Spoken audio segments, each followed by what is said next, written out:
अवसर पर चाष उदाहरण पाल्टिले शिक्षक शिक्षक थिबा समय प्रत्येक दिन साइकेल रे बरीरू केन्द्रापड़ा जावासवा करथिले परशुराम सार। रास्तार उभय पार्श्व सबुजिमा भरा खेत तांको आकर्षित करुथिला। 2011 मसीह चाकरी अवसर नेबा परे चाष करी से अन्यमानंक पई उदाहरण पाल्टिछंती। 5 एकर जमीरे तरभुज सहित आंब पणस पिजुली लेंबू आदि विभिन्न चाष करिसेंती परशुराम सार। से शह शह आकाशी गछ मध्य लगाइछंती। चाष करी निजे अर्थ उपार्जन करने सहित अन्य 5टी परिवार को दे पारिछंती रोजगार।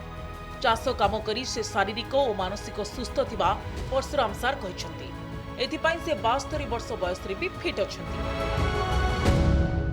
मोर अवसर नहीं मरिया बचे मैंने शेष मुहूर्त पर्यंत मो संग्राम जारी रखुची कईटा अन्य मैंने प्रभावित होतु अन्य मान प्रेरणार उत्स हो जिनस मुझे चाहिए युवक मैंने विशेष करके शिक्षित बेकार युवक मैंने चाष क्षेत्र को फेरी आसु ओडिशार भाग्य बदल जोर देखुची। मो भली बयसर लोक से किसी शारीरिक परिश्रम कले से सुस्थ रे मोर विश्वास और मुझे निजे देखुची मुझे मानसिक स्तर में शारीरिक स्तर में फिट अच्छी। रोजगार करने चाकरी एकमात्र माध्यम नुहे तो मो बापा आज से करके देखी आम बहुत खुशी जे से आज 5 एकर जमी जो तरबुज चाष एंड सेटा समाज को जो बार्ता से देइचंती युवा पीढ़ी को एवं जो माने भी रिटायर्ड भी करूचंती जो लोक माने शारीरिक भाव में मु फील करूची आगोठार मो बापांगर 72 वर्ष बयस रे बेसी एनर्जी अछि बेसी से एनर्जेटिक फील करछोदी पूरा एक्टिव सब बेले एक्टिव खराळे माने मते बेले बेले चिंता लागि जाउची बापा एते काम करछो से किन कहछ नाइ नाइ मु पूरा फिट अछि।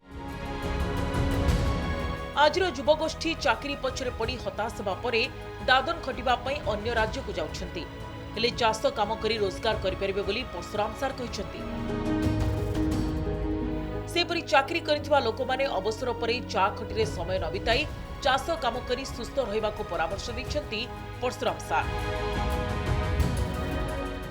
जो जमीरे तरबुज नहबा जगार सार सेठी फळैछि मु एठी जगह रखा लोक धरी सब काम करूछि। केते लोक एठी काम एठी लोक बोधे 30-40 भलिया लोक काम करिक जान से तांकर चेष्टा ये समाज पई ये अंचल पई विशेष कर आम अंचल रे तरबुज चाष हो पनिपरिया चाष हो बहुत कम माने चाष होउची।